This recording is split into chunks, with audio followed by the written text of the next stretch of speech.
Hola, ¿qué tal? ¿Cómo les va? Muy buenas tardes, ¿cómo están ustedes? Un programa más de Mirada Salteña. Mi nombre es Fernanda Domínguez y me encuentro junto a mi compañero Martín.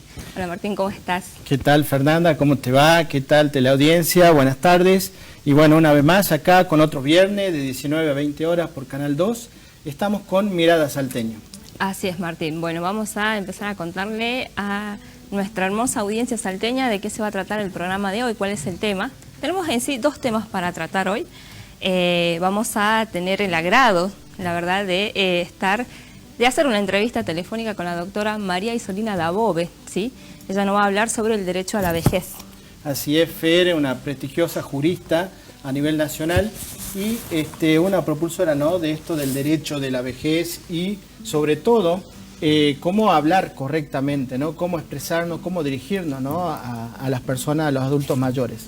Así es, el tema, lo que yo hablaba con la doctora, lo que ya ella nos va a contar y todo, nos va a explicar el hecho de la revalorización de la vejez, ¿no?, del derecho a la vejez, y bueno, va a hablar en este tiempo de cuarentena, y también este tema de cómo, como bien decías vos, cuál es la nomenclatura correcta, ¿no?, de tratar a las personas, adultos mayores, que por ahí se dice, yo veía la campaña que estaban largando ellos, abuelos no, personas mayores, adultos mayores sí, con capacidad, con domicilio, con nombre y apellido, con estado, porque el transcurso del tiempo de nuestra vida no nos quita todos esos derechos personalísimos que son nuestros, ¿verdad? Así es, como se dice, ¿no?, basta de viejismos, de tratar de, con la palabra abuelo, significar a todo el colectivo, ¿no?, de adulto mayor o jubilado, como dice bien la doctora, y también hay que ver y vamos a resaltar la lucha que se hizo en Buenos Aires, ¿no?, con esto de también con respecto a la cuarentena, en el cual se le prohibía la salida y querían encerrarlos, entre comillas, ¿no?, a los adultos mayores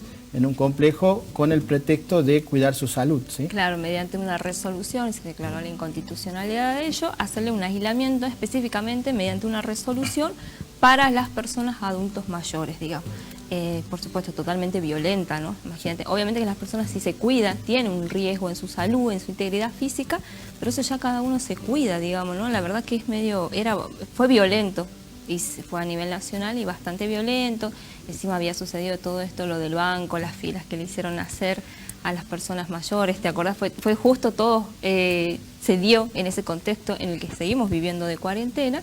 Y bueno, ahora nos va a hablar la doctora, la verdad que sabe muchísimo, ya la vamos a presentar a ella y nos va a explicar y nos va a informar sobre este derecho a la vejez, la revalorización de la vejez. Sí, no, es muy importante, sobre todo lo que decías vos, ¿no?, lo que vivimos acá en Salta, lo que comentamos, esto de la lucha que se hizo con respecto a la resolución que vos planteabas, era en Cava, en Buenos Aires, pero también a la vez, simultáneamente veíamos cómo acá en Salta, en ese momento del Viernes Negro, creo que se le llamó, cuando todos los abuelos, ¿no?, veíamos toda la abuela en la calle tratando de cobrar una jubilación o una pensión. Entonces hay que saber bien, y sobre todo los funcionarios, para saber qué políticas se aplican, ¿no?, aplicar las políticas correctas con respecto a los adultos mayores. Exacto. Ya no decimos más nuestros abuelos, ¿sí?, sino hablar con propiedad y referirse a adultos mayores cuando nos referimos a este colectivo. Así es, Martín. Bueno, entonces vamos a estar hablando con la doctora Isolina Dabove y también hoy, ya en un momentito, luego de la pausa, nos vamos a estar comunicando con Ezequiel Lara, ¿sí? Ezequiel es un niño de 14 años que a mí me llegó a través de las redes sociales que te comentaba.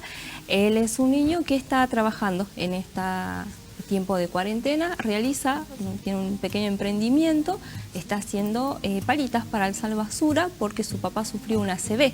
Entonces la manera que tiene es de poder ayudarlo. Igual ya nos va a contar él en detalle todo y bueno, él ofrece su número, está haciendo de una manera de ayudarlo, de poder publicitar, y todos aquellos que quieran ayudarlo y comprarle, vamos a dejar sus contactos acá, el teléfono y todo nos va a contar.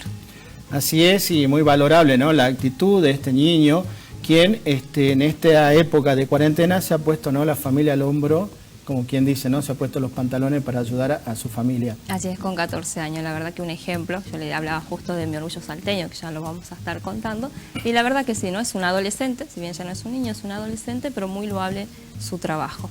Así que bueno, ya nos vamos a estar comunicando en un momento con Ezequiel para que nos cuente en detalle. Y otro tema para conversarlo, Fer, es que, bueno, por fin se ha levantado la cuarentena con respecto a Ciudad Judicial el lunes 11 de mayo volvemos a trabajar. Esto es para todos los colegas que nos están viendo, ¿no? Y también para la comunidad en general. Explicarles que si bien se van a abrir las puertas de Ciudad Judicial, no se van a abrir para el público en general o como era antes, ¿no? Va a ser una apertura restringida, se va a seguir trabajando, realizando teletrabajo con las personas que no puedan ir a trabajar con respecto a la parte administrativa o los funcionarios judiciales. Con respecto a los abogados, se va a seguir implementando el sistema ¿no? de online, ¿sí? Donde los escritos se presentan online y las demandas también se presentan por mesas virtuales.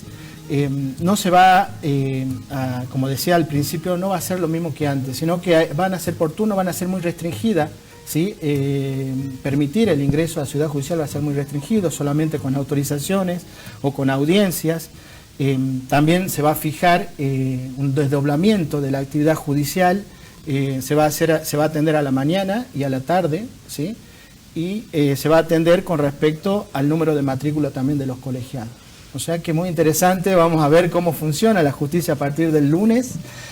Todo es nuevo, se está implementando un protocolo nuevo y bueno, va a servir la colaboración de todos, ¿no? De todos los actores, ¿no? Tanto de los empleados de Ciudad Judicial, que también estaban en descontento, por ahí veíamos, ¿no? Totalmente. Algunas manifestaciones, algunos comunicados que habían sacado, pero bueno, yo creo que el derecho, el efectivo acceso a la justicia no solamente se le debe exigir a los jueces, como se le estaba exigiendo, sino a todos los actores que intervienen, ¿no?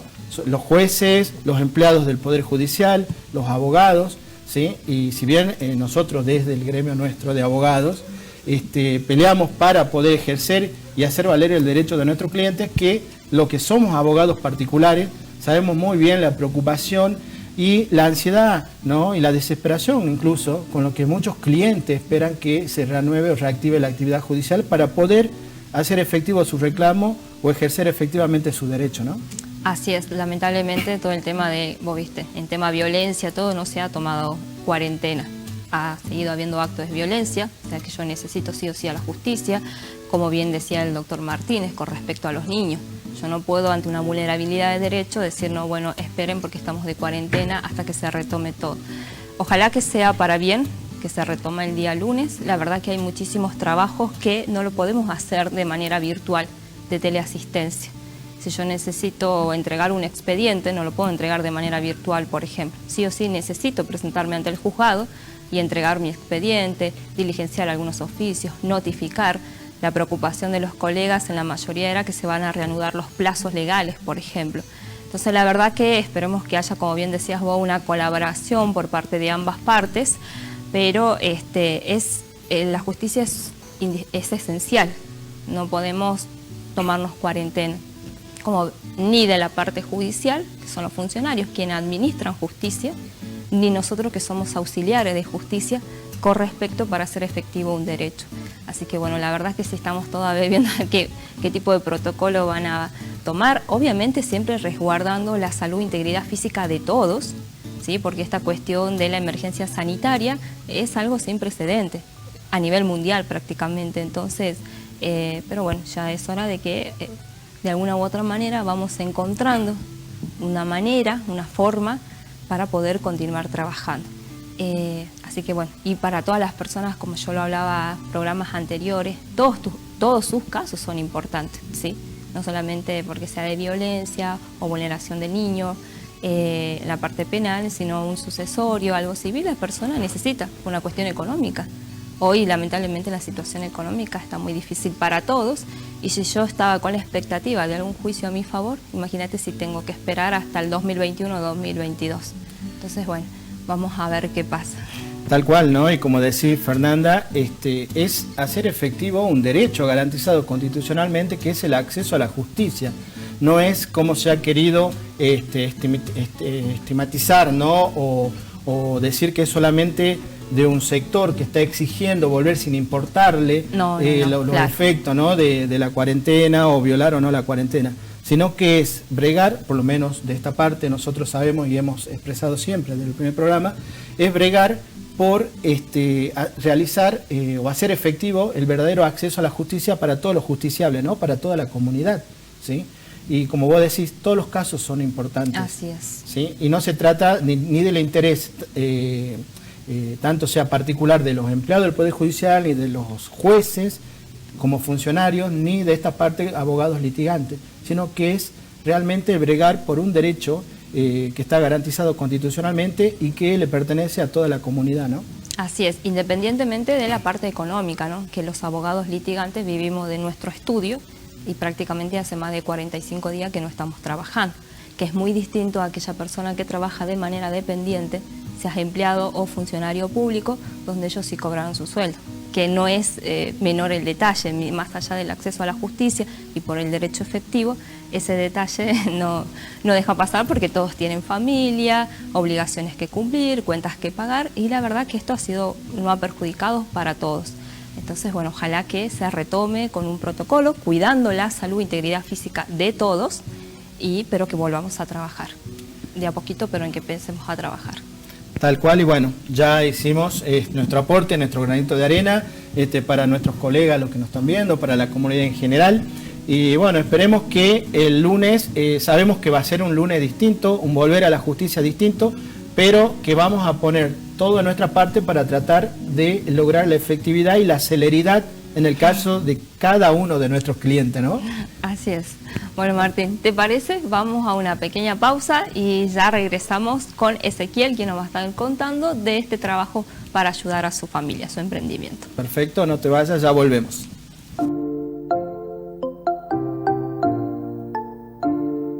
Baterías Edna en tu auto y en tu camioneta, en el tractor, en el camión, el colectivo y el avión. Baterías Edna, Edna es pura potencia.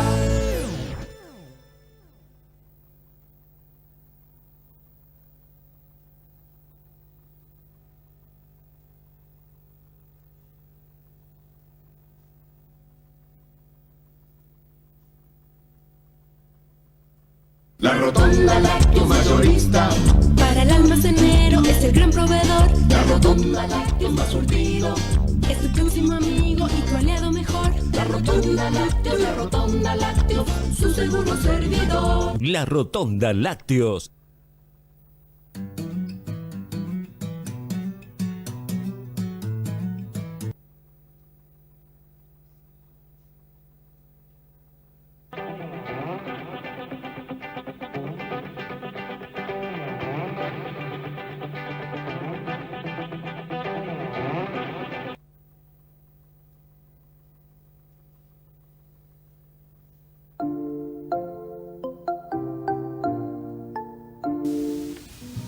Aquí estamos nuevamente de regreso en Mirada Salteña y bueno, ya lo tenemos en línea a Ezequiel. Hola, Ezequiel. Hola. Hola, ¿qué tal, Ezequiel? ¿Cómo estás? Te saluda Fernanda Domínguez. Hola, ¿cómo estás? Hola, Ezequiel, ¿qué tal? Te saluda Martín Jerónimo, ¿cómo te va? Hola, Martín. Bien, bien.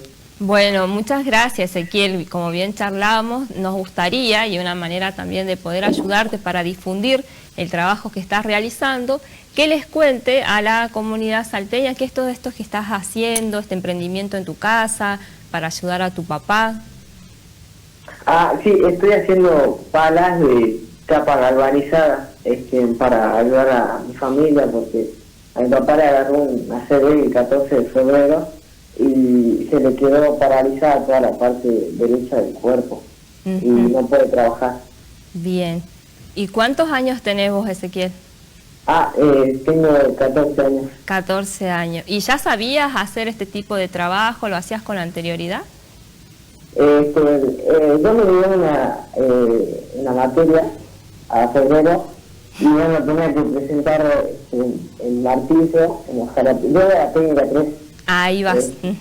Claro, y me llevé hojalatería el taller y tenía que hacer el martillo y la pala de chapa. Ajá.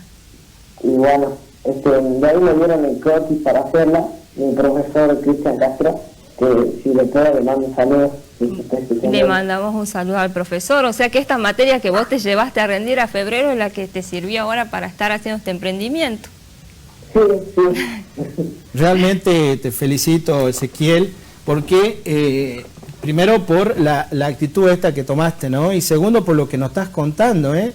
Qué grande que has transformado un hecho negativo, se podría decir, ¿no? Algo de llevarse una materia e ir a rendir, transformarlo en positivo, aprendiste y pudiste hacer esto, ¿no? Sí, la verdad que sí. Muy bien. ¿Y hace cuánto que estás realizando este trabajo ahora? La semana pasada me compré un bloque de chapa galvanizada y bueno, me puse a hacer las palas, las hacía yo solo, ahora me está ayudando mi hermano Manuel. Y bueno, hice bien hasta que publiqué eso para venderlas y de ahí me llegaron muchos mensajes. Qué bueno, o sea que empezaste a vender, digamos, a raíz de la publicidad y todo. Claro, sí. ¿Y cómo hace la gente que te quiere comprar, que se quiere contactar con vos, Ezequiel? ¿A dónde se tienen que dirigir o comunicar? Se pueden comunicar al 387-404-7530. Perfecto. Repetimos, Ezequiel, repetimos despacio para que la gente que quiera colaborar tome nota. Entonces, repetimos de nuevo el teléfono, es 387-404-7530. 7530, perfecto. ¿Y si no se pueden dirigir? Sí. Si no se pueden dirigir a la calle Tucumán, al 1849. Tucumán 1849, perfecto. Y si no, ya te mandan un mensajito, un WhatsApp y se comunican con vos. ¿Y qué precio tienen las palitas que vos estás realizando? 350 pesos cada una. 350 pesos cada una, perfecto. Son esas que estamos viendo ahí en pantalla, estaban hace rato las imágenes pasando de las palitas, exactamente, ahí las tenemos en pantalla. Sí, y si no se pueden comunicar por Facebook también, Ezequiel. Sí. ¿Cómo te ubican? ¿Cómo te ubican por Facebook? Ezequiel Lara y le va a aparecer la foto que tiene en pantalla. Ajá, perfecto, con Ezequiel Lara. Muy bien, Ezequiel. Bueno, y nos contabas que lo haces con tu hermano. Sí, Emanuel Lara. Emanuel Lara. ¿Y cómo está compuesta tu familia, Ezequiel? Tengo 2 hermanos, en total serían 3. Yo soy el del medio, tengo uno más chiquito de 8 y el más grande, el mayor, que tiene 15. Ajá, ¿y papá y mamá? Sí. Está bien. Bueno. Qué bueno, Ezequiel, muy importante, ¿no? Y bueno, me imagino tus papás muy contentos que colaborando, como bien decía Martín hace un momento, muy loable tu trabajo, ¿no? Y transformar un hecho negativo, el hecho de haberse llevado una materia, aprendiste, la verdad que sirve. Cuando yo vi la publicación en las redes sociales, la verdad que también te felicito. Me parece muy bueno el trabajo y bueno, una manera de ayudar, ¿no? Todos que hemos tenido esta edad y está muy bien trabajar, dignifica el trabajo siempre, ayuda. Y bueno, un saludo también a tus papás y felicitarlos por vos. Sí, muchas gracias. Tal cual, ¿no? Y nosotros acá en este programa se trata de los derechos de las personas con discapacidad y los grupos vulnerables. Nosotros dentro de los grupos vulnerables tenemos a los niños, niñas y adolescentes, ¿no? En donde la idea es cómo resaltar tanto la protección que tienen desde el derecho y también los valores o las actitudes que tienen distintos niños y adolescentes de nuestra Salta, ¿no? Y acá es donde entras vos, Ezequiel, siendo un ejemplo para todos, ¿no? Los niños y niñas que están viendo, los papás incluso que están viendo el programa, viendo cómo cómo surgió la idea. ¿Nos podés contar? Sí, bueno, yo me fui a la casa de mi tío Tito, y bueno, él es ex profesor de la técnica. Y él me dijo que le lleve el piano, o sea, el croquis de la pala y del martillo también. Y se lo llevé y él me dio la idea de poder venderla. Muy bien. Y bueno, y después de haber aprobado todo, el 14 de febrero le agarré la ciudad de mi papá. Claro. Y ahí bueno, yo me puse a pensar y que podía hacer unas palas. Y a todo esto, Ezequiel, ¿cómo se encuentra de salud tu papá? Sí, se está recuperando, ya puede mover, ya camina, ya está bien. ¿Está en tu casa tu papi? ¿Cómo? ¿Está en tu casa? Sí. ¿Cómo se llama tu papá? Alfredo Lara. Alfredo Lara, bueno, le mandamos, Fer, un saludo, ¿no? Alfredo Lara. Felicitarlo por el hijo que tiene, totalmente. Totalmente, felicitarlo por el hijo, ¿no? Que tiene y los valores que seguramente le ha enseñado para que Ezequiel pueda hacer esto, ¿no? Ah. Fer. Ahí, no ¿Hola? sé si seguimos en ¿Estás? comunicación. Ahí está. Hola, Ezequiel. Hola, sí, sí. Ah, perfecto. Hablemos, Fer. Bueno, Ezequiel, vamos a repetir nuevamente tu número de teléfono para que la gente se pueda comunicar con vos y vamos a repetir el domicilio, sino por dónde se pueden acercar para que puedan ayudarte y colaborar todos aquellos que quieran colaborar con Ezequiel. Está vendiendo estas palitas que estamos viendo en pantalla. Por favor, repetime el teléfono, Ezequiel. Es 387 Sí. 404 7530. Perfecto. Y si no, pueden dirigirse a la calle Tucumán, Al 1849. 1849.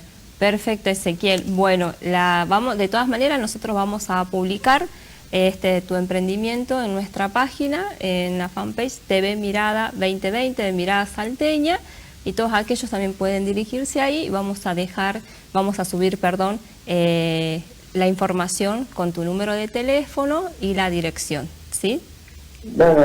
Bueno, Ezequiel, muchísimas gracias y bueno, te deseamos muchísimos éxitos, que vendas. Disculpe, Sí. ¿le puedo mandar un saludo a alguien? Sí, Bueno, a decime. ver. Bueno, le mando un saludo a mi mejor amigo, Daniel Lautaro, que también me estuvo ayudando mucho. Ah, bueno, qué bueno. Entonces, bueno, un saludo para tu amigo también. Y bueno, éxitos, que bueno, ¿no? Son un buen ejemplo por ahí que viste que hablan de los niños, los adolescentes, los jóvenes por ahí en general, que no hacen cosas tan buenas. Y bueno, acá Ezequiel es un ejemplo de que sí se puede hacer. Te deseamos muchísimos éxitos, Ezequiel, y bueno, que todos aquellos que quieran ayudarlo, ya saben que se pueden comunicar con él o dirigirse a su domicilio para comprar entonces estas palitas que está haciendo Ezequiel Lara. Bueno, muchas gracias por la oportunidad. No, por favor, Ezequiel, Ezequiel. éxitos y bueno, que vendas muchísimo y que se comuniquen con vos y bueno, la verdad que felicitarlos a tus padres por, la verdad que es muy lindo tener un hijo así, deben estar muy orgullosos de vos. Te mandamos un beso, Ezequiel, que estés muy bien, seguí así. Bueno, muchas gracias. Bueno, hasta luego, Ezequiel, felicidades a tus padres. Hasta luego, chao. Bueno, ¿no? Qué importante esto, ¿no, Fer? Tiene 14 años, 14 es re años, tal chiquito, cual. la verdad, sí. Y no- un ejemplo, ¿no? Un ejemplo a imitar, no tanto por las circunstancias en las cuales él le surge este emprendimiento, sino por la actitud, ¿no? Y la valentía de hacerlo con 14 La años. iniciativa, la de iniciativa, empezar y tal como él cual. dijo, ¿no? Se llevó a rendir una materia, empezó. La verdad que yo cuando lo vi dije, bueno, estaría muy bueno poder difundirlo y ayudarlo a través del programa. Así que bueno, ya saben todos aquellos que quieran ayudarlo, que se comuniquen con él. Y no es, viste que por ahí generalmente se cuestiona mucho a la adolescencia, a la juventud. Y bueno, en este caso él lo está haciendo por una finalidad en particular, que es el tema de su papá. Destacar con 14 años, que podría estar jugando, ¿no? Que a la cual. play y a todas estas cuestiones que juegan ahora los chicos, que ya no sabría decirte bien, pero la verdad que en vez de estar haciendo eso, está trabajando, tiene un tallercito en su casa, me pasaron unas fotos, yo vi, y ahí está realizando el emprendimiento. La verdad que es muy loable el trabajo, Y tal se cual, y destaca, es un- por la edad sobre todo, ¿no? Un ejemplo claro, ¿no? Del eslogan de nuestro programa, que es cambiar, ¿no? Indiferencia por conciencia, ¿no? Él dejó de ser indiferente a la situación vivida por su papá. Como vos decís bien, podría estar jugando a la play, a la pelota o con los amigos, o bueno, hoy en cuarentena. El amiguito se sumó, eh, que le mandó un saludo a su amigo. tal Está cual. muy bueno, ¿no? La iniciativa de poder hacer Tal cosas. cual, tomó conciencia de la situación y bueno, y se puso con este emprendimiento, así que muy loable y felicitaciones. La nuevamente. verdad que sí, como papá muy orgullosos de él y bueno, me imagino que sí, bueno, ojalá que le sigan comprando, que la gente se acerque al domicilio, se contacte por teléfono, porque es lindo, ¿viste? Entonces eso también le da entusiasmo, pilas para seguir trabajando. Ojalá Totalmente. que siga así, Ezequiel, que siempre siga así. Bueno, Martín, ¿te parece? Vamos a una pequeña pausa y ya regresamos con la doctora Isolina Dabove. Muy bien, quédate, ya volvemos.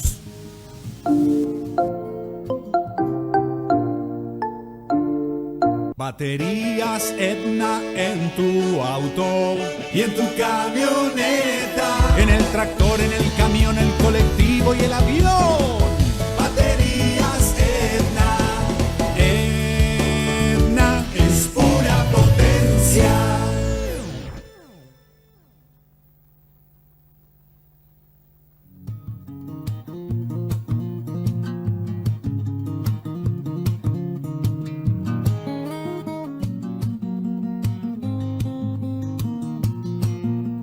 La Rotonda Lácteo Mayorista, Para el almacenero es el gran proveedor. la Rotonda Lácteo más surtido.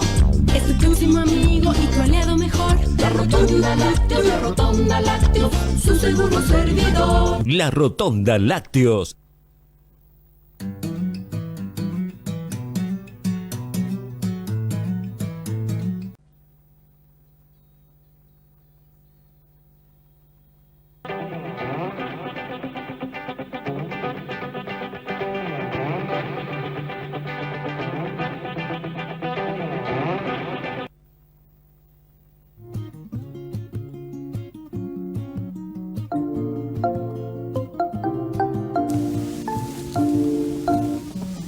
Bueno, Estamos nuevamente de regreso aquí en Mirada Salteña. Y bueno, Martín, ahora vamos a pasar, después de haber contado la historia de Ezequiel, un adolescente de 14 años, vamos a hablar un tema también bastante importante hoy en día, que es el tema del derecho a la vejez, la revalorización a la vejez. Y para ello hemos invitado una entrevista telefónica con la doctora María Isolina Dabove. así es, Fer, y ella es, como te decía, una precursora, ¿no? Y una especialista en derecho a la vejez y que ha trabajado y trabaja no solamente en Buenos Aires, sino en Córdoba y en otras partes, ¿no? En otros países también con respecto a este tema. Así es, Martín. Bueno, vamos a presentarla a la doctora hasta que nos comuniquemos con ella. Por Dale, favor. Muy bien.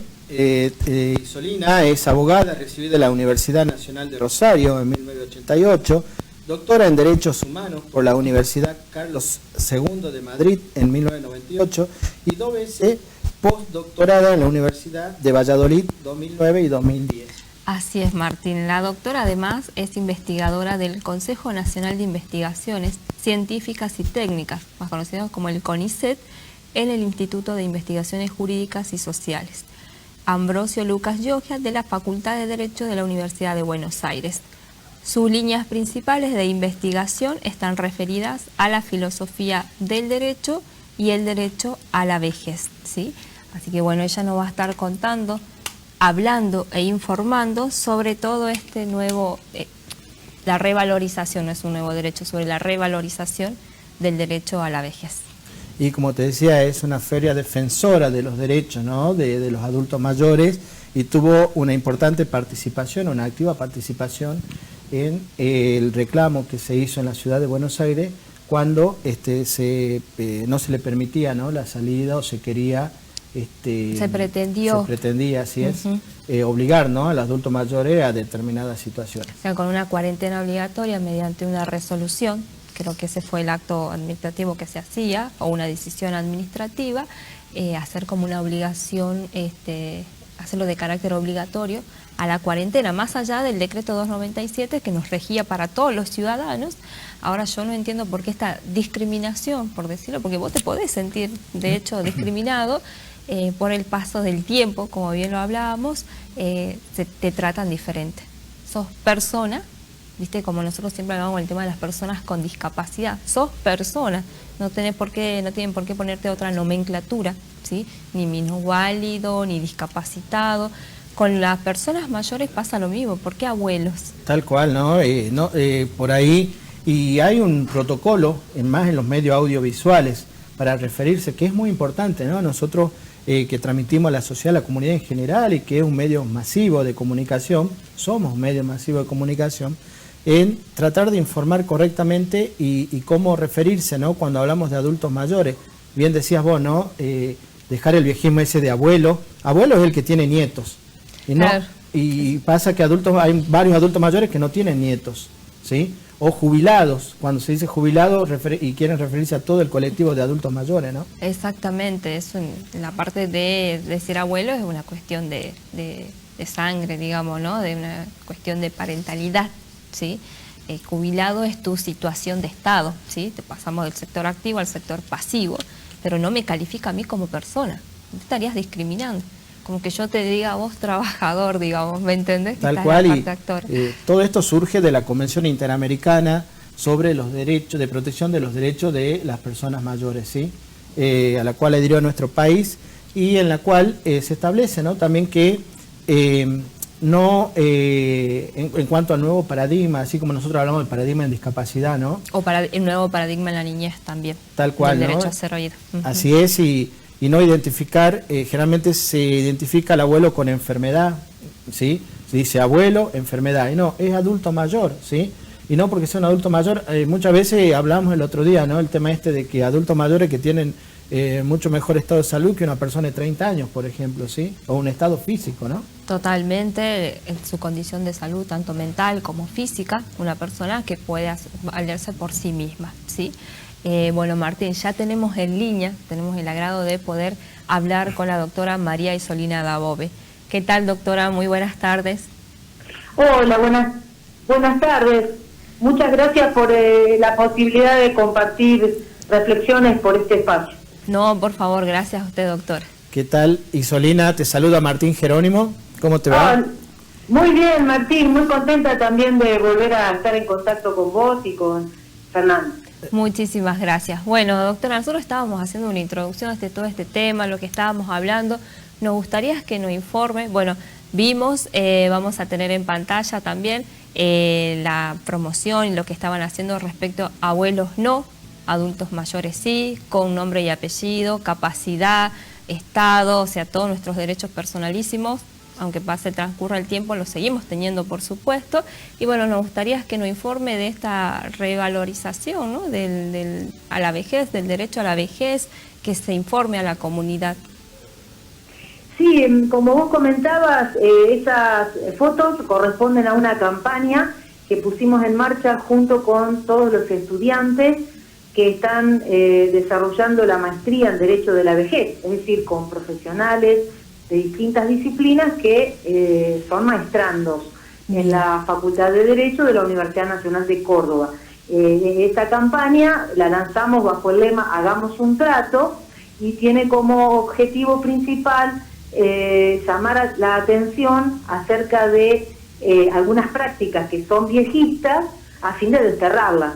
La primera fue la revalorización de los mayores como personas, claro, precisamente. Y esta práctica viejista se pone en marcha, lamentablemente, cada vez que los medios de comunicación o bien cualquier persona se dirige a un mayor diciéndole abuelo o abuela, bajo la excusa de darle un trato cariñoso, pero lo cierto es que es un trato despersonalizante porque el abuelazgo es una función, ¿no? Habla de nuestra identidad.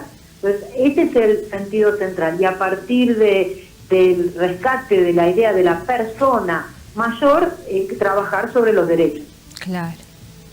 Perfecto. Y con respecto a estos viejismos, ¿no? Que había una campaña también para los medios audiovisuales, Isolina, a los fines de transmitir una correcta comunicación, ¿no? Y los correctos conceptos, digamos. Así es, así es. Mira, como ustedes saben, en nuestro país en el año 2017 entró a regir un tratado de derechos humanos en torno a la vejez, que es la Convención Interamericana sobre la protección de los derechos humanos de las personas mayores, de la OEA, ¿cierto? Entonces, Argentina es Estado parte de este tratado.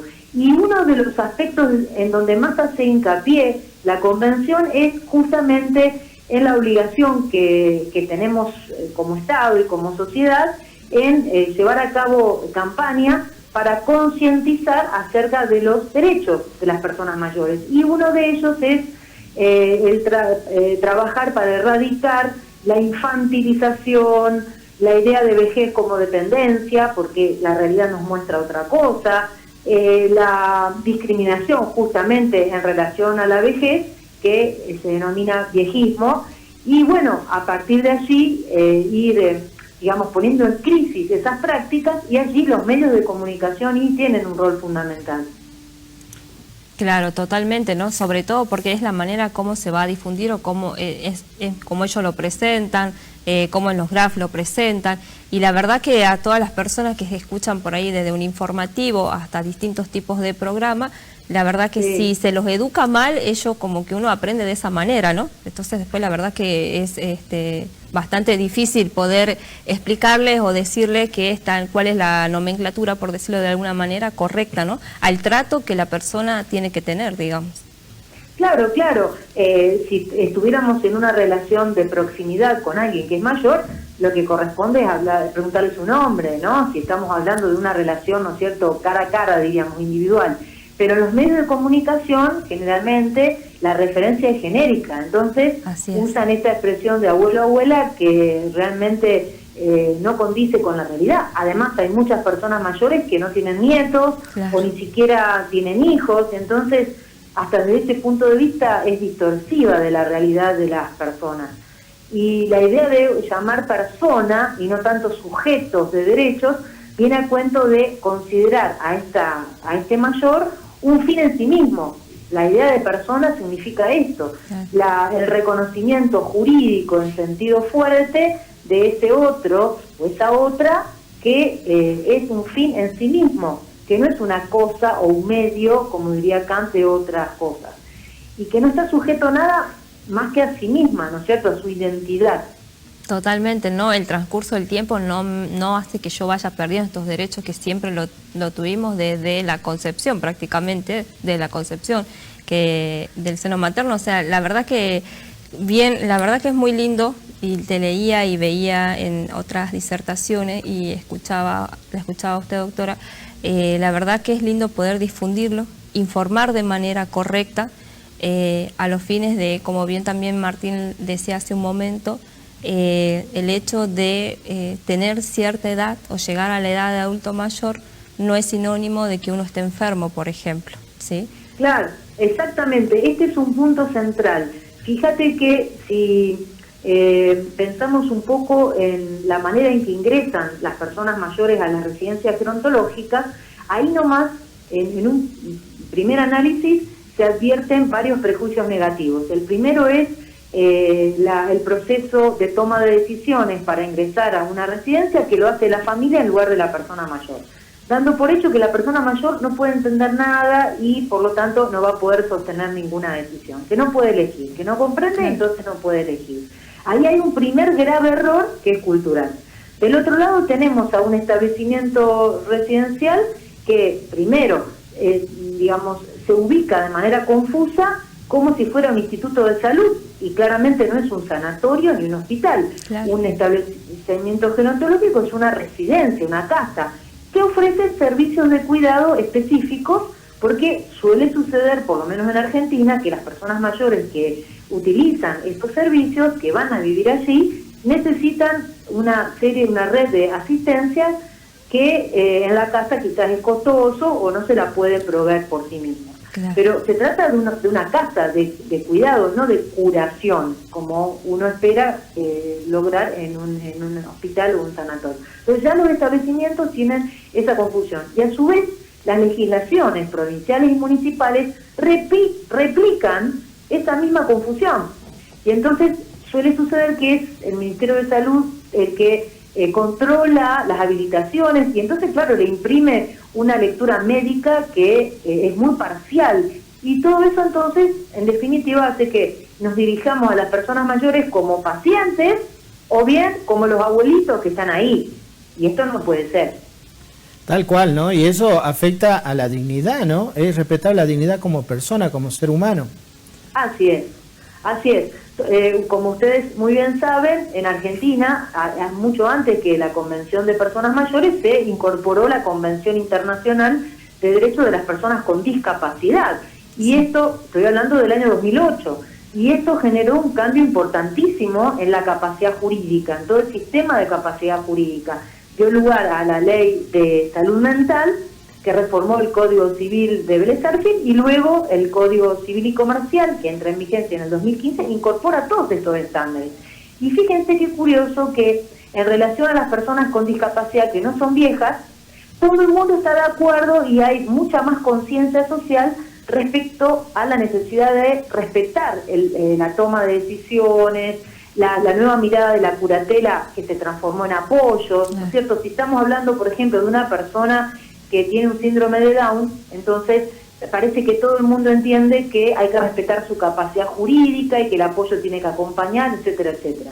Pero cuando ese mismo escenario lo trasladamos en una persona mayor y quizás estamos frente a alguien que tiene Alzheimer o se le desencadena un Parkinson o una demencia que empieza a obstaculizarle su discernimiento, no se ponen en juego todos los mecanismos para garantizar la capacidad jurídica al máximo posible, no interviene el órgano de revisión que establece la ley de salud mental y por lo tanto las internaciones involuntarias, porque ese sería el término técnico, que se producen a partir de una necesidad de cuidado, se hacen totalmente por fuera de la ley. No. Pero nadie dice nada, porque los viejismos impiden ver las cosas como son. Tal cual, ¿no? Como decía, es una cuestión cultural. Bueno, a nosotros nos ha costado muchísimo y nos cuesta todavía, trabajando desde la discapacidad, a través de muchas charlas hacia la comunidad y hacia funcionarios que son quienes toman decisiones también y generan las políticas, ¿no? Las políticas de Estado, hacerle entender esta situación, ¿no? Que también es afín a las personas, a los adultos mayores, ¿sí? Nosotros creemos que también hace falta información en cuanto a esto, el derecho de los adultos mayores, para que la sociedad se informe. Compartimos con que con la información se va a llegar a una concientización y después de una concientización, bueno, podemos sensibilizar a la sociedad a los fines de que pueda entender, ¿no? Realmente cuál es el derecho que le corresponde a los adultos mayores.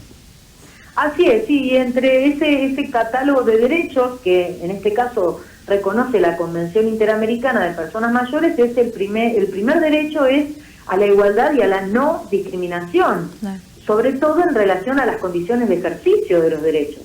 Luego un lugar importante lo ocupa el derecho a la autonomía personal, a sostener una vida independiente.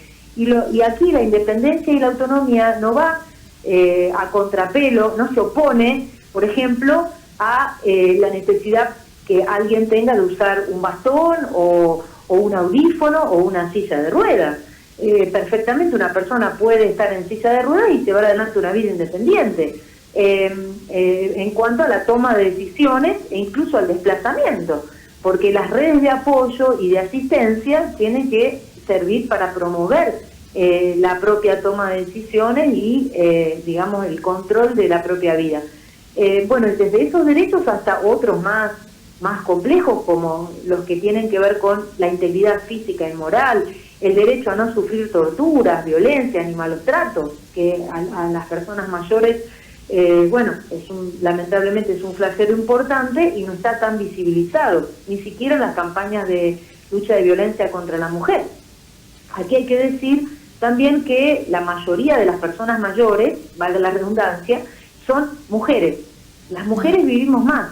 Entonces, en la vejez hay más presencia de mujeres viejas que de varones. Fíjense qué curioso que dentro de las campañas de igualdad de género no se ha visibilizado suficientemente este aspecto, ¿no?, de la mayor presencia de mujeres viejas.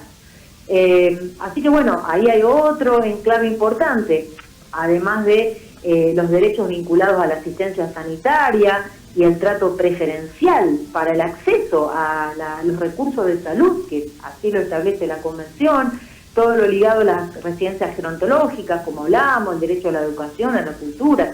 O sea, hay un abanico enorme que tiene como raíz, ¿no es cierto?, como punto de referencia, la lectura positiva de la vejez, la lectura de la vejez como una etapa de oportunidades y al mismo tiempo un espacio en donde la persona mayor puede seguir proyectándose, siempre y cuando, ¿no es cierto?, la sociedad acompañe en la valoración de la productividad de las personas mayores, ¿no?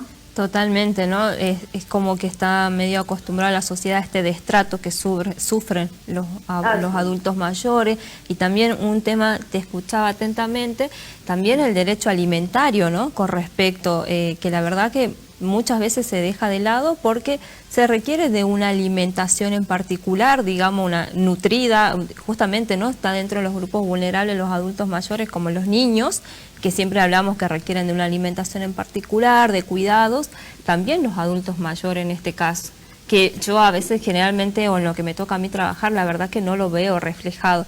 Me da la sensación que es lo que sobra se les da, que lo que sobra hay, y la verdad que yo creo que tiene que ser primordial el tema de la alimentación, por ejemplo. Sí, bueno, en cuanto al derecho a los alimentos en la vejez, los alimentos incluyen, es una institución muy amplia, no tiene que ver solo con la comida, ¿no es cierto? Totalmente. Con definir, bueno, qué come esta persona. Bueno, esto se determinará en función de su estado psicofísico, ¿no es cierto? Quienes sufrimos a cualquier edad del hígado, o tenemos presión alta, o diabetes, y bueno, la alimentación de la comida, me refiero, va a tener que ajustarse, ¿no es cierto?, a las condiciones físicas de esa persona, psicofísicas. Pero los alimentos también incluyen la recreación, el vestido, y también la previsión social, es decir, la seguridad social. Las jubilaciones y las pensiones tienen carácter alimentario, porque de allí la persona obtiene el dinero con los cuales acceder a todos estos recursos que satisfacen estas necesidades básicas que estamos hablando. Entonces, aquí, digamos, hay semejanzas con los niños, pero no hay tantas semejanzas con los niños porque, digamos, la cuestión alimentaria está ligada también a su biografía, a las posibilidades laborales que tuvo en otras etapas, a las posibilidades de hacer aportes previsionales o no, ¿no es cierto? Aquí incluso se hace más compleja la cuestión. Pero como vos muy bien decías, si vivimos en una cultura que considera a los viejos como descarte, como población de descarte, y evidentemente no va a haber políticas públicas, ni empresas, ni voluntarios que prioricen a este sector, ¿no es cierto?, en este aspecto. Así es. Así es, y qué importante, yo me quedé con lo que dijiste hace rato, ¿no?, que con los geriátricos, por ejemplo, en el derecho a decidir, ¿no?, de los adultos mayores, con esta modificación que hubo del Código Civil y Comercial ahora, en el cual hablamos de que existe una capacidad y una restricción de la capacidad, o sea que los adultos siempre van a tener el derecho a decidir siempre y cuando no haya una sentencia judicial que lo prive de eso, ¿no?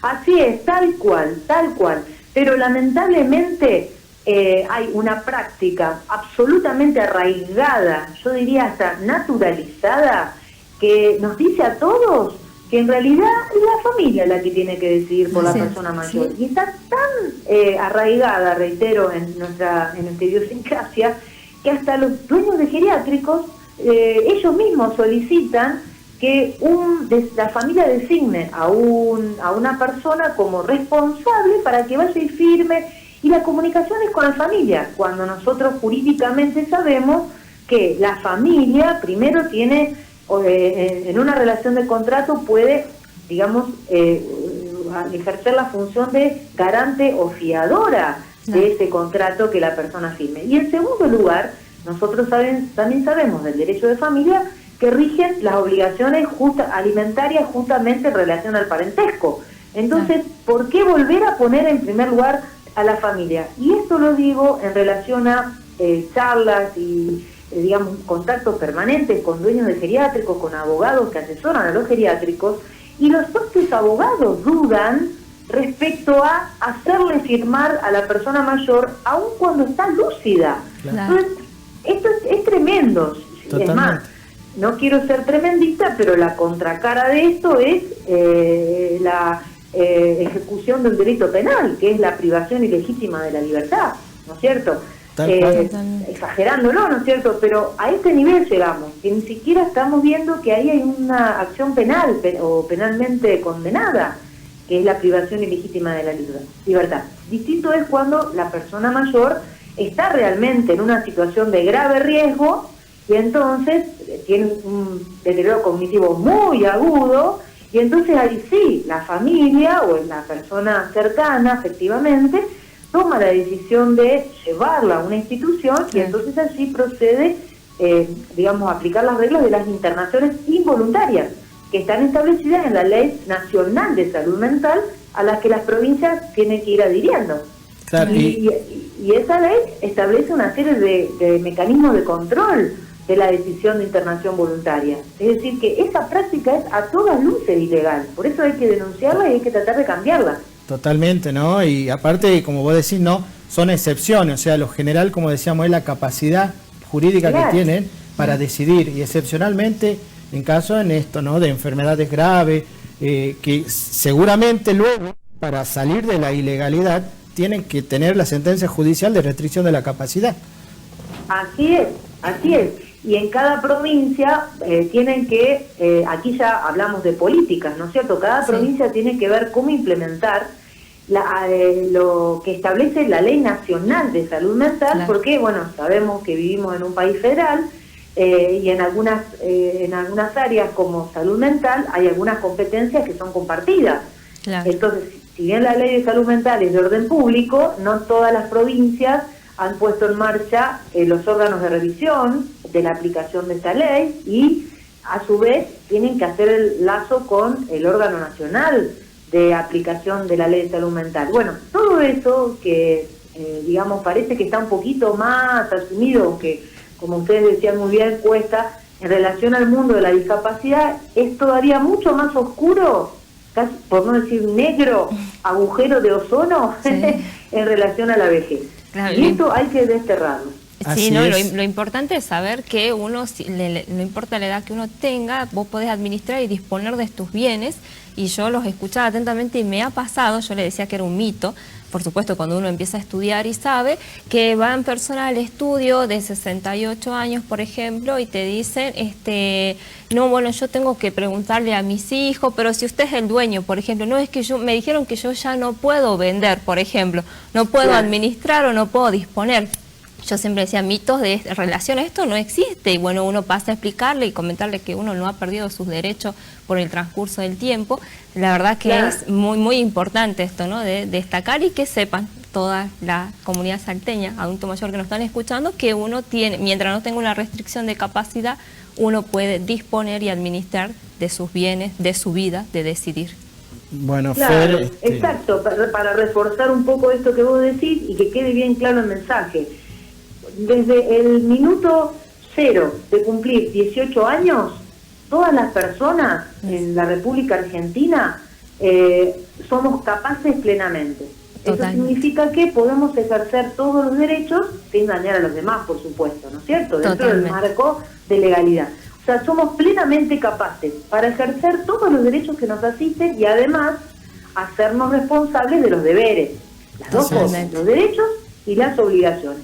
Y vamos a tener que responder también por el ejercicio de nuestros derechos. Ahora bien, esa capacidad jurídica plena para ejercer todos nuestros derechos y responder por nuestras obligaciones no se pierde salvo que me muera o bien en el medio tenga un padecimiento mental de tal gravedad que me impida ejercer por mí. Y cuando esto ocurre, hay que darle intervención a la justicia. Totalmente. Solamente un juez, en el marco de un proceso interdisciplinario de revisión de esa capacidad jurídica, luego el juez va a decidir, bueno, cuáles son los actos jurídicos, cuáles son los derechos específicos que yo no voy a poder ejercer por mí misma, y entonces para eso me va a designar a una persona que me va a apoyar, que me va a ayudar a ejercer estos derechos. Y entonces el ejercicio es conjunto. Fíjense que nada de esto ocurre cuando hablamos de la vejez, como vos muy bien lo graficaste, porque hay una cultura viejita. Entonces, desterrar esto va a ser una ardua tarea, pero yo creo que va a dar muy buenos frutos, porque vamos a contar con personas mayores conscientes de sus derechos y del otro lado vamos a minimizar las situaciones de abuso hacia las personas mayores, de violencia financiera y de estafas que muchas veces ocurren contra las personas mayores por eso. Así es, doctora. Bueno, muchísimas gracias, doctora. Se nos está acabando el tiempo. Muchísimas gracias por esta entrevista y la verdad, como siempre, es un placer poder escucharla. Bueno, no, gracias a ustedes dos, Fernanda y Martín, por este espacio. Los felicito y bueno, sigan adelante, porque este es el camino, Muchísimas gracias, Sabemos doctora. que vas a estar por Salta, doctora, y bueno, cuando estés nos juntamos y hablamos del tema para ver qué podemos hacer acá. Pero cómo no, cuenten conmigo y con todas las personas que integran los equipos de trabajo. Perfecto. Gracias. Un beso enorme, doctora. Hasta luego. Hasta luego. Un abrazo. Bueno, Martín, llegamos al final del programa justito, nos despedimos hasta el próximo miércoles a horas 19 aquí por Mirada Salteña, por TV Canal 2. Muchas gracias, Martín. Muchas gracias, Fer, hasta luego y que tengan buen fin de semana. Buen fin de semana.